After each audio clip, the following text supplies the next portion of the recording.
Good morning. Happy Tuesday, everybody. And my name is Marie Agent, and my business is called Time to Sparkle and Shine. And I mentor and support amazingly powerful, intuitive women that are really meant to stand out in the crowd. And as a result, they're always tested. So that's where I come in. I come in with help, mentoring, and support, short term or long term, and I'm doing a series of women that I think are amazingly powerful and intuitive, and you'll find them on my Instagram account, but also on my website www.timesparkleandshine.ie. And I have one of those gorgeous women with me this morning. Good morning, Felicia. Good morning, Maria. Hi. How are you today? Great. The sun is shining. It's absolutely stunning here.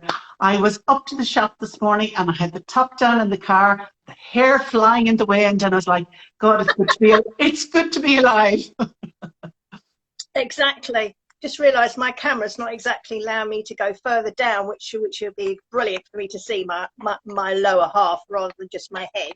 Yeah, unfortunately, the head is about as much when you're fitting two of us into the camera. Yeah. The head is about, but when this comes out, the comments don't tend to be on the page. So I don't know whether, no, I was just saying if I could actually get rid of them. Meanwhile, we're not stuck. We are flowing beautifully. So Felicia and I connected a couple of years ago. I was doing my emotional freedom techniques, and Felicia and I worked together, and we really connected. And she was great because she actually used, I bespoke a specific EFT sequence for Felicia with whatever it was that she was going through at that particular moment, which she tells me she keeps using, which is great. It's so lovely that when you do something for people, that they actually use what it is they give. So Felicia, now I have to, because I have it written down here. So Felicia is a messenger of the light, a torchbearer of soul clients to safely be navigated on their journey, with giving them guided opportunities to understand their own way to shine from roots to wings. And of course, because she is woman, and we don't do things by half, I'm going to list off the things. She's aromatherapist. She does facial reflexology as well as reflexology, chakra balancing, crystal healing. She does courses in meridian tracing, Indian head massage, crystal Reiki, Reiki teacher master, and then meditations, and of course oracle card readings, one of which I've had myself, which was absolutely fabulous. And because she uses her own intuition, she's very much guided by nature and the elementals, so unicorns, dragon, fae, as well as the beauty that surrounds us. So, Felicia, welcome. Good morning. Yes, rather mouthful to actually narrate in the morning, first thing in the morning. Yeah. But yes, it's and I forgot to say that I always forget this because it's become sort of I suppose a forgotten thing really. But I'm also a diet nutritionist as well, and to boot. So somebody did say to me, somebody I know recently who came to me with a very big issue with her weight and all sorts of things. I incorporated a lot of what you mentioned within her session, or a group of sessions. And by the end of it, because I'm obviously in diet nutrition, I gave her all the information she required to help her lose weight. I didn't do it, by the way. I gave her the advice and the suggestions. Yeah. And I also made her up, I make also herbal blends as well. I'm not a herbalist, but I know how to do them because obviously of my training. Yeah. So I made her up this what's called a liver detox, and she said, "Oh my God, that sounds dreadful." I said, "It does, but it tastes actually quite good." Actually, went away and took it for about a month, and noticed a tremendous amount of shift that went on. The amount of toilet visits this woman had was amazing. She said, "I had to note down all of the times I went on a repeat blooming pathway. And I said to my family, please make sure the pathway for the loo is completely clear when I'm around, because do not block it. And they didn't understand, but she said the amount of weight of water she'd actually let go of, because the actual herbal blend I make up is actually releasing the toxic waste that we hold we're in the holding in liver, our bodies. Yeah. And release it all. Yeah. And it's just amazing, because obviously it latches on, this particular blend latches on all to the negative energies within the body, which we don't actually know we have, but we do. And it latches onto foods and drinks and all sorts of things, and literally flushes them out. And the reason you do it for a month is because it gives your body a fair, good whack of actually clearing out as much as possible, and then you back it off. And then we went through a series. But by the end of probably about, I think, the 6th session, my client noticed a humongous difference, and I did say to her to journal all the way through her journey with the blend, but also my advice as well. But I did a readings on every single one of them. We did meridian tracing to clear her meridians. I did a chakra balance, rebalance, because she was totally out of alignment. Her body was, when she was on the couch, her body was like the only thing I did describe of it, a Mexican wave. Okay, head at the top, but slightly to the left. Come down to the neck, that's slightly skewed to the right. And as it went down, it literally looked like a Mexican wave going all the way down. And her legs from her hips were predominantly on my couch on the left-hand side, almost hanging off the couch. And I said, is this how you normally lie? And she said, yeah, I don't see any, significance. This is how I've been lying for a long time. I said, oh my goodness, you're out of alignment, dear. Dreadfully out of alignment. And when I actually took a picture of her on my camera, which I deleted later, showed it to her, and drew a line from the top of the couch all the way onto the base of the couch to show her the actual alignment her body's meant to be in. And this woman looked at me and she said, oh my goodness me, I'm very much out of alignment. And when you are physically out of alignment, that means to say you're out of alignment with everything else, with your gifts, your talents. You feel confused, you feel out of sync, and it just brings everything back into a feeling that you know a bit more about yourself whilst you have a realignment, because whilst you're out of alignment, you're not actually yourself. And therefore, and I totally agree with you. And one of the things that I do for myself is I go probably every 6 weeks or thereabouts to somebody where they do a combination of Amatsu and TBM. So it's like the Amatsu is getting you skeletally aligned, because sometimes you're lying in the bed and when you're looking at pretty much as you said, your feet are actually to one side, and you say, but I'm lying straight, and said, no, actually you're not. This is the direction you should be going in. But what I love about the combination of the two is that they also work on the organs. So because if you're skeletally aligned, then your organs are out. So getting everything back into balance again allows you to access, the power that you have within you, and taking away the blocks, I suppose, is the easiest way to describe it. So I'll go to the elemental part first, because this is a world that I'm fascinated about, but it's also a world that most people aren't even aware of. So when was the first time that you became aware that, of, say, your, because you actually see light when you see a unicorn, and you see the same when you see, like, when you're seeing a dragon, and when you're seeing a unicorn. And the other thing is, what does a fae look like to you?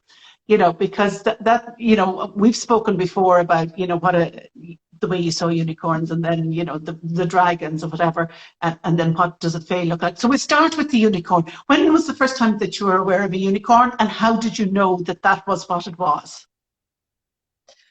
Well, Marie, the first time I saw a unicorn was actually one of my imaginary friends growing up as a child, because that was my safety blanket. Because I was in an abusive family, there was my mother and myself. Having had slightly go back, when I was 4, my father committed suicide, and I came into the act. Well, I didn't come into the act. I actually saw him coming back from shopping with my mum one day, and he'd actually put his head in the oven. In those days, you were able to do that because obviously it was a different gas to what we have now. And being 4, you don't have the concept to understand that your father is actually not playing a game. And you think he's put his head in the gas oven as a game, instead of realizing, no, it's not. And one's mother sort of then took me aside and sort of scrabbled me to the side and put me away. So just go and sit away from there. I'm going to have to deal with this. Never mention anything again. That obviously went inside me. And I think that was the time that I actually activated, or it was activated on my part, for me to realize that my abilities to understand a different energy was around me, but I wasn't sure. And then all I could say is I was with my budgerigar at the time, which is my pet, which was lovely. I wouldn't say pet now, but it was then. Beautiful blue, beautiful Mary blue budgerigar.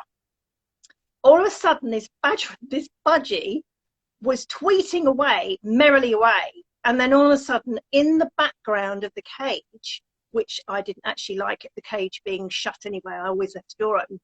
I saw this light behind the cage, and it was really bright white light.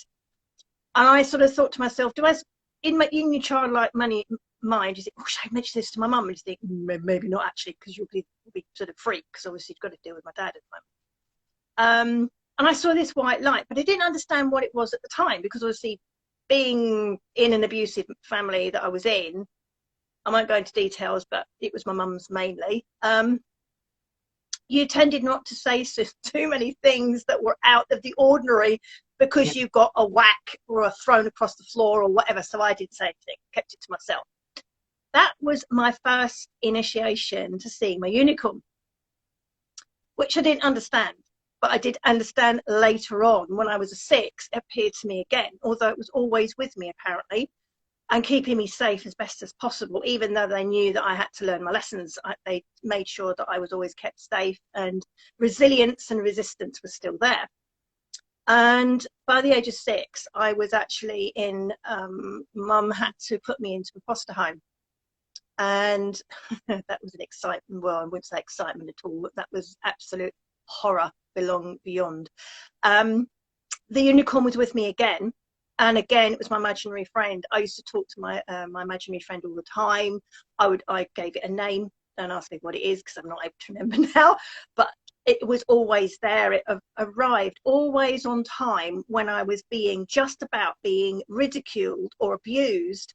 And yes, again, in this foster house that I got again, I'm thinking, oh, when is this going to stop? The unicorn was there to reassure me that there is going to be a better side. There's going to be a greener side somewhere, and to just hold fast at the moment. This is my lessons to learn. This is what I agreed to. I've got to learn something from this. And it always was my guiding light. And as I got to become a little bit more used to being in my energy field, it became stronger. The light became bigger and brighter. And then eventually, at the age of 7, it actually materialized to me. And I'm thinking, wow, this wow, beautiful being in front of me was pure white light, and it shone so brightly. I was able to see it because obviously I'd been trained to see it, if you see what I mean, rather than just, here I am, and being able to, think, oh my goodness, that's a bit too bright. But I was actually given that privilege. I was really, really honoured, really. And again, I didn't mention it to anybody. I kept it to myself. So again, it was my imaginary friend. And we had great conversations, and to remember them now, I'm actually having to remember them now, because I'm being pushed to do something rather scary, but hey, hell, I'm going to go with the flow. But yeah, it was really, really quite amazing. And then through my unicorn, I was introduced to crystals at the age of 8. And I was given by a friend who knew, again, I was going through a difficult period of time in my life. And they gave me a whole load of crystals to work with. I had no idea what they were. I thought they were lovely coloured rocks personally, but I soon learned not to call them that, and I got ticked off, as though you were ticking off a friend, in other words. And don't insult me if you don't mind. I don't really want to be called that. So I'm like, okay, fine. Who are you? And then the unicorns started to introduce me to who they were, their energies, their abilities to help me. Carnelian was one of them. Rose quartz was another one. Rose quartz was very good because it taught me about self-love to myself on a very deep level, and took me into places that I'd never, ever, ever seen or understood before. And because growing up in an abusive household, I didn't understand the word love at all. There was no nurturing, no love, no consideration, no friendship, no nothing. And I mean, I was rather in awe of my friends who had that from their parents, especially their mum. But I didn't get any of that. I got completely the reverse. But then again, I signed up for it. So hey ho. Yeah. But on the other hand, I did learn, my mother, years later, I understood to be my greatest teacher. Yeah. We don't understand that at the time, because you're going through all the traumatic experiences of understanding why your mum would want to hit you, why your mum would want to call you stupid, why on earth would a mum turn around and say to you, you are worth nothing? I don't want you. I've never wanted you. You weren't planned. I was off my own. I was going to divorce your father and swan off to Australia. And then I discovered I had you, and oh my God, I was pregnant. Oh heck, what am I going to do now? I'm going to be lumbered with a baby I don't really want. Well, that was given to me for the whole of my life up to the age of 16. So it was quite, I suppose, inbuilt patterning and behaviour.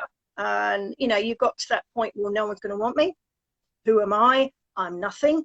I'm good for nothing. So you go through all of that usual, you know, self-talk and self-sabotage until you realise, luckily for me, as I said, I had my unicorn with me and my crystals eventually to counteract, to teach me how to counteract it as much as possible, neutralise those actual sayings that you say in your head completely like a continual loop.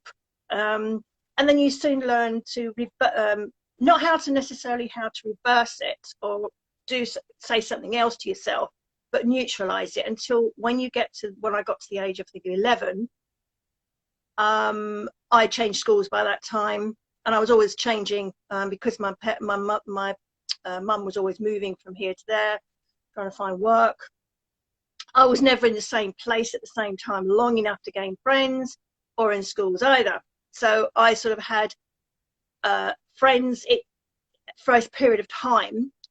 I never felt part of the group of friends. I'm not able to describe it really. I always felt as though I was on the outside looking in, but never understanding any of their conversations, never understanding their way they saw or looked at life. It wasn't for me. And they thought I was an oddball and a weirdo and a nutcase. And, you know, and in some cases, in one school, I was called a bastard. Yeah. Lovely. Because I had no father. Because in those days, in the 60s, although it was maybe flower power and all of that, and freedom of whatever, sexuality, you still had that, what is it called? The understanding that if you didn't have a mother and a father, then you were a bastard. Because obviously, if they didn't see my mother as a widow, they saw her as that, you know, she hadn't had a husband to bring up my child. But I got, they hurt. Those words hurt, and they dig deep. So the unicorns were basically, it was an energy that was supporting you when you were going through the really, really tough times, and it taught you about connecting with yourself. And I suppose in a way it was teaching you about not to get validation from outside of you, that you had it within you. And that's where, you know, the unicorn energy came in for helping and supporting you. And then as you were going on, when did the dragon energy come in? Because, you know, usually when energies come in, they're coming in for an expansion. So, or, you know, that you're rising up, or that, you know, something is happening in your life and you need this extra energy that's coming in to help and support you. And how did you know that that they were dragons, that, you know, that energy was coming in? It came from a very pure, really funny place. It really did. It came through my dogs. Okay. Interesting. We had, because we had a very difficult I had infertility for a long time, for about 13 years, and we tried and tried and tried, didn't get anywhere, had loads of miscarriages, ectopic pregnancy, you name it. I've gone through whatever and back. Tough. Yeah, it's tough as a Again, woman. experiences Yeah. and all sorts of things. And through all of that, we decided at some point of time, my husband and I said, we cannot go through all of this anymore. It's too much traumatic. It will ruin us and it will ruin our marriage, and we don't want to do that. We love one another. We have a good partnership and a good relationship. We're both friends, soul partners, and we don't really necessarily think that we need a child in. If we're not meant to have one, Yeah. then we will go with the flow, and we'll just trust. Yeah. If we're meant to have one, it will happen. So we decided in our infinite wisdom to have a puppy. And we went off to go and get Benji. Got beautiful golden retriever. And Benji was, I suppose, our surrogate baby, in other words. And we went a bit silly and a bit overboard, as you do. As you do. And it was lovely. And then halfway through Benji's life, we decided to have another dog, another golden retriever, except this wasn't golden, this was white. So we had Gunner. They went with me. I took them out for walks. I did loads of things. We did dog training, everything. But they were they worked with my unicorns, and they were amazing. They saw spirit guides, and they barked in our house to let me know that we had spirit guides in the house. And I'm thinking, what? And they're still in the house, even though they're in spirit, but they're still in the house, and people have actually seen them. Yeah. But through both my dogs, they introduced me to a dragon. Now, as a child, I used to watch Puff the Magic Dragon. Yes, I remember it. And sing the song. Yeah. Regularly. And it kept. One day I was walking the dogs out in nature around where I am. I kept hearing Puff the Magic Dragon. I think, what the flipping hell's going on now? Any more messages you're going to give to me? So they're both looking at me, smiling away, thinking, we've got something up our sleeve for you. And I'm thinking, oh, now what? Came home, and because I worked from home in those days, in my areas, I used to do a house clean for loads of families. So I would then bring the dogs back home and then go to work. All the way through that day, all I kept hearing was Puff the Magic Dragon. Thinking, what the? Could you just give me a clue of why I'm hearing this constantly going in my head? And I was actually singing it to the children when I was childminding as well, and they wondered what was going on, because obviously they used to the other songs I would used to sing to them, but Puff the Magic Dragon didn't sort of, they looked at me and they went, what the heck's that? And when I got home at night time, I went to bed and I actually dreamt of this dragon appearing. It was huge, absolutely huge. And then it shrunk. It went big and then it shrunk to a baby. And I thought, hello, what's going on? And it started off green with occasional flicks of blue. And I thought, oh no, that's usually denotes to me it's to connect with nature, because I love nature. I always have as a child. I used to eat mud. Most people today, if you were to see children eat mud, they go, oh no, freak, don't do that. But I was constantly eating mud pies. So, and I'm still here today, so I must be well and fit. So the dragon came to me and it was ginormous and then shrunk to a baby. And they said, what we're going to do, we've expanded energy. Now we're going to consolidate the energy. Although we are big, we are also small. And all the energy that we've gone out and expanded into and growth, this is to teach you, although we are concentrated in energy, we are going to be growing with you and expanding you outwards and outwards and outwards to your own ability to understand where you are and where you're at. And I thought to myself, goodness me, I'm going to explain this to people. I'm like, no, I'm not. Because all the families I worked for then were not in any way, shape or form intuitive or otherwise. If I mentioned anything about dragons or unicorns, I did beginning, and then I had to stop because they asked me to, because I looked after their children. Best way to teach children is about the elementals, for goodness sake, and crystals. But no, not in the late 80s, beginning of 90s. No. So I soon learnt to work with my dragon and my unicorn, and they work beautifully together. The energies correspond with one another as two companions alongside one another, including me, and also my crystals and my guides. And it was absolutely amazing. And I've still got this dragon with me, and we're now going into the next stage, next phase of my expansion. And it's actually not small anymore. It's still concentrated energy, Yeah. but very powerful. And it's showing me my power Okay. now, how to expand outwards and trust this expansion. So Do not it's go almost back like in or backwards. it's a magical mentor for you. Mm-hmm. As indeed Yeah. is the unicorn. So the fae, obviously, because you're connected with nature, and you know you see, feel, and sense the spirit of the trees, and you know they speak to you on a soul level, you know, that most people don't tend to be aware of. They just know that they love being out in nature, and they feel peaceful when they're out there. So did the energies of nature, you know, with the phase, when did they sort of reveal themselves, and how different energy wise is it from, say, the unicorn and the dragon? Because it's almost like the unicorn, the fae, I see more as earth bound, or is that, you know, am I right in that it's more Yes. earthly, so more grounded, as a more, it's the spirit of the earth nearly, or the spirit of nature that you're connecting with, as opposed to, you know, the added, you know, of the different dimensions that the dragons and the unicorns are coming in. So this comes in on a frequency, you know, of nature, which is beautiful, because, you know, that's what feeds us. And you know, I know myself, because where I moved to, there are lots of mature trees, and I just love going out, just sitting under the trees, you know, to let them do their thing, to work their magic.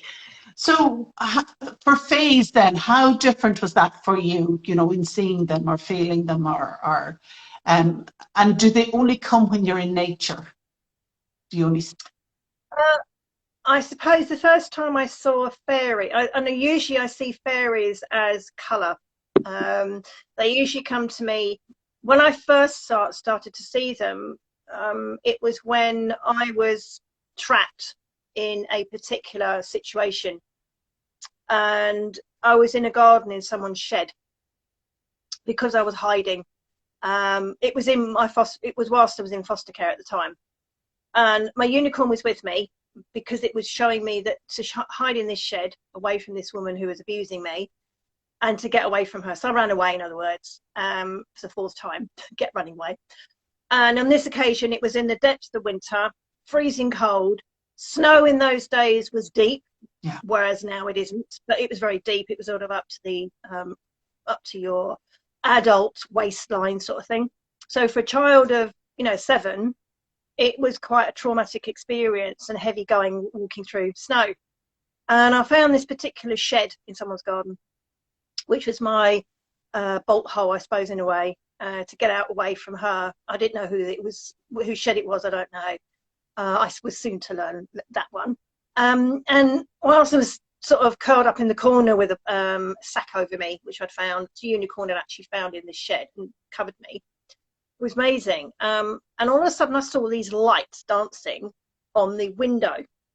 And it was like seeing, how can I put it, like tiny shards of glass, except they weren't glass, obviously, but it was like tiny bubbles of light dancing across the window on the side. And I'm thinking, okay.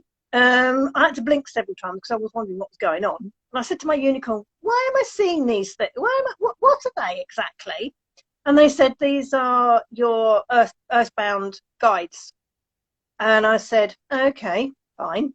Just, you know, to take it as that. I was in tears at the time, didn't know what to do. It was freezing cold, as I say, but I didn't want to be in this abusive household anymore. I wanted out. So the Fae were there as my earth guides to say to me, you work with us and we work with you. Therefore, we will guide you out of this situation, and we will find something or somebody to help you, which they did, funnily enough. I don't know how they do it. I have no idea. All I know is I trusted them. My unicorn stood with me and stayed with me, whilst the Fae energetically attracted the police to come to find me. The police were on their way to find me, but they didn't know where to go. So obviously they were like a guiding light. Somehow they managed to find me. And you know, when I saw them later, I said thank you very much, because obviously I was very grateful. I was taken back, by the way, but at that point of time, because I'd run away 4 times, I had to be removed from that household because of the abuse that was going on.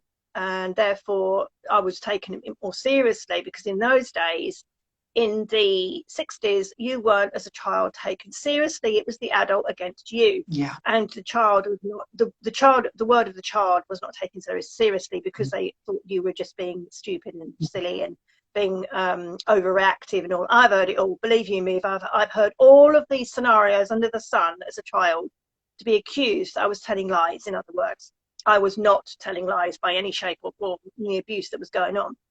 And so I then was obviously taken away back to my mum, which was from one abuse to another, but I was actually used to the first one. So that was just one of those things. But yeah, and years later, they were still with me in my garden. Every time I was in nature, when I was with the trees, I always saw the auras of the trees. I was, I'd see dancing fairies in the tree branches, which is amazing. But again, I never said anything to anybody, because I was oddball out in my family. No one understood me. No one did actually wish to understand me anyway, because I didn't conform to what they did.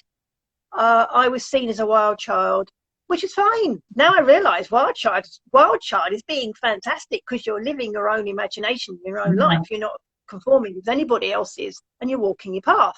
But then I didn't realise that. And then later on, funnily enough, when they they were activated and I always saw them, but when they actually upped their energies was when I was in Norway, which was absolutely phenomenal. I'm not able to describe the energies in Norway. I love Norway, but I feel as though it's my home. I'm not able to understand that. Yeah, I can understand that.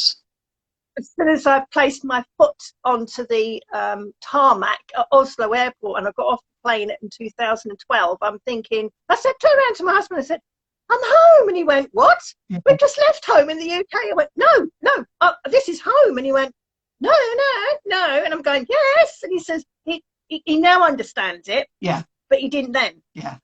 We went out where my child moved to, my then daughter, now son, because they're transgender, moved to an island in the southern part of Norway, and it's called Flekkerøy. It's a speck on most maps, might I say. You don't actually fact see it because it looks so small. It looks like a dot, a pin dot, but it is actually there. We went out in 2012 for a nature walk around the island, which is a renowned nature walk. And I revelled in it, absolutely revelled in it. Uphill, down dale, and it was occupied in World War II, so there was lots of bunkers left, although I was being guided to go and cleanse the land, in other words. That's why I was there, to go and cleanse the island and the whole of Norway. Little did I know that was on the plan, but I didn't realise that at the time. Yeah. And so whilst I was walking around the island with my husband, I kept hearing these noises behind me, and I'm thinking, okay, that sounded like a rustling sound. So every time I turned round, I could see by the peripheral of my eye, because you can't see them directly, you can only see the peripheral. And you could see these dancing. All I could think of them was children, tiny children, like in Thumbelina. Yeah. Right? So I'm seeing dancing across from one side of the path to the other, and laughing and giggling. And I said to my husband, can you see them? And he said, see what? I said, see the little ones behind us. And he went, no. I went, oh, it's only me then. He said, oh, are you seeing things again? Your friends again? He said, oh, just get on with it. He's used to it by now, so he doesn't take any notice.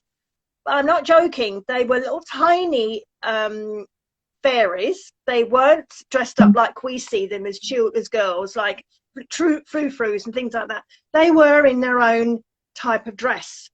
And they were telling me stories that they make their own clothes out of what is in nature itself, which I found highly, quite exciting and exciting for them to tell me this, and whatever. But it was amazing. But they all had different energies to them and different characteristics.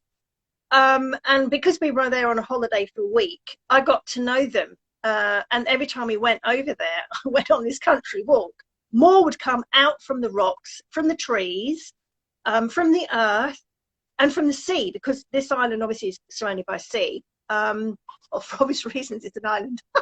But yet they would all culminate on different parts of my path, because when the beginning of the path is on land, you then slowly head towards the sea. So on that particular path, there's 3 of them, but this particular path, I would have different fairies coming to me and speaking to me and talking to me and enlivening me, and encouraging all sorts of different ways that they would be able to communicate with me all along the path. But they didn't, as soon as they'd given their message over, or they had magically given some, like a miracle over to me, they would just scurry back into the woodland. It was quite amazing, actually. And then when I got to the sea, I got the energies of the mer, and also the fairies from either side of the on the land, again combining with the actual sea, the mer. It was just fascinating and beautiful to watch. But to describe it to anybody that I was staying with at the time, they would have thought I was completely barking nuts. Yeah. Because they don't. It's there, but they don't embrace it. They don't allow it to happen. They believe only what's in front of them in their reality. They don't understand that there are things intangible that are there all the time, and they've always been there.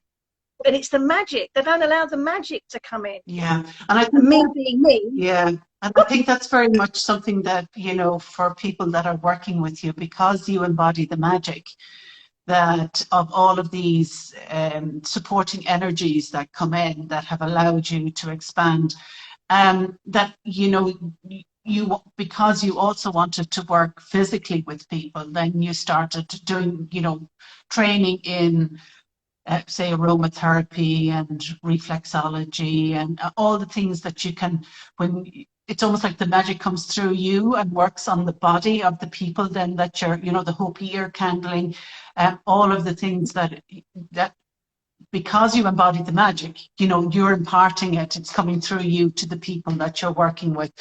And then also in the readings that you be giving, because you know, you're getting messages that are coming through for the person that you're speaking to, and the guidance and clarity, and, you know, the uniqueness of the way that you have been, that you see the world, that that supports you in you doing what it is that you're here to do. Because there's very much that, you know, that the experience you had didn't make you a victim. They were just things that you had to go through, so that you were taught, that you had that added experience, so that you could speak to somebody on a specific thing about, you know, having had that experience about, and then it's all about what all of us are here to do, I think, very much is about discovering who we are at the core of our being, and the magic, you know, that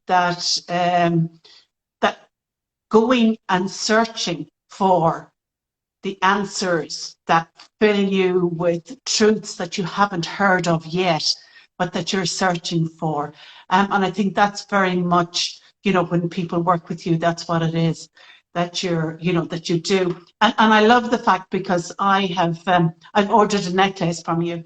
So it's very much, which is basically, when it arrives, it's just going to be so full of magic, because each piece has spoken to you with a message for me, you know. So when I wear it, it's I'm embodying the energy of something that's within me that is activated by that supporting energy that is allowing me to expand, because we are in a time of expansion. And for you, you know, very much so, the way, you know, I've seen, because we've been working together on and off over the last couple of years, and we were definitely connecting with each other, and we both of our worlds are expanding in giving us the courage, whatever, giving us the wherewithal, bringing the people into our lives that support us, that allow us to say what it is that we're meant to say, to bring healing to those activating within the people that we work with their ability to connect with themselves and their ability, you know, to allow their worlds to expand and to see, give them permission to see the world a little bit differently, you know. So it's very much what it is. And I, you know, I was thinking of it today, that we would share the same vibe. So it's very much that, you know, that come, and I'm getting goosebumps now. So it's like there's a gravitational pull that brings us all together, where we recognize on a soul level, we recognize each other, but we're not all meant to be here doing the same thing. No, we all have our own unique gifts. We have our own unique way of seeing and doing, and that's why, you know, we need the diversity, so that, and as being as diverse as possible, so that when young men and young women, or transgender, or whatever, whomever it is, that come in to be connecting with an energy, that there's somebody out there that they can connect with, that, you know, they follow, as I keep saying, follow the clues, you know, that they're following the clues to reach the person, you know, that they're meant to reach. And for me, you know, also what's coming up is like, when the pupil's ready, the teacher appears. And that is so true. And your teacher is your mentor, your support, your coach, your whatever, the person that you meet that is there to help you and support you to upgrade, you know, yourself, because we're not meant to be stagnant, so we're not. So you embodying all the things that you know, that you do, and because of the experiences that you've had, but also, you know, what I applaud is it's given you the courage now to speak about a world that people, you know, may not know about. I think we're probably a bit better here in Ireland, because we, you know, we have myth and magic in our DNA. You know, we would be brought up with the stories about the magic and Tír na nÓg, and, you know, all of these things. You know, so the stories are there. And I also am aware that the magic is being reactivated again. And, it, you know, in ways, what's happened over the last 2 years has press pause on the world. But it's also, what it has done is that it's stopped people in their tracks and made them rethink what it is that they're actually, you know, here to do, once they overcome the fear. Because that's also what it is that we're here to do, is what is it that you can do for yourself. Your world is so much bigger than the perception of what, you know, of what's fearful in the world.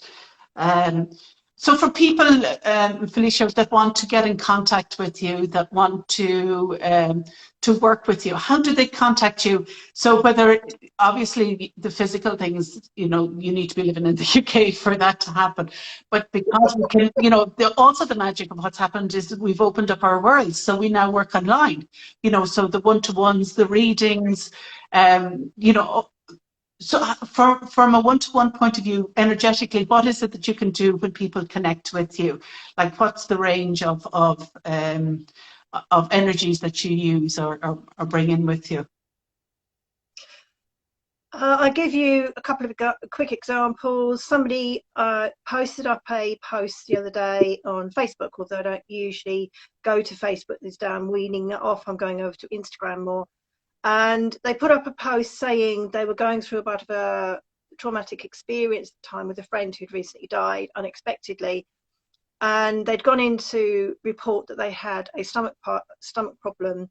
And it turned out that they had more than a stomach problem and ended up in hospital, and subsequently actually died from sepsis. And I actually was, this person who was actually writing the message was, I could feel their energies as they were writing it. And I was feeling the sadness, the loss, and I was feeling everything going. Plus I was getting a message, who, by the way, I had no idea what the person they were talking about, by the way.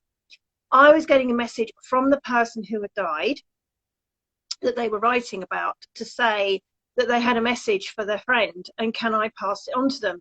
So then I came off that post and then sent them a private message on text and said to them, look, I've got this message from your friend, not able to communicate with you because it's too raw for you to receive. And therefore they've come through me because they know I'm a pure channel. I am a friend of yours, and they're quite happy for me to pass it on to you. We had a very long conversation. I gave her the message, and she was in tears because she was very grateful for me to have passed the message on. And at the end of it, this friend in actual fact asked me to help my friend to help this lady who had died very, very quickly, by the way. She had no time at all to realize that she was dying, very quickly, and had no time to think about anything.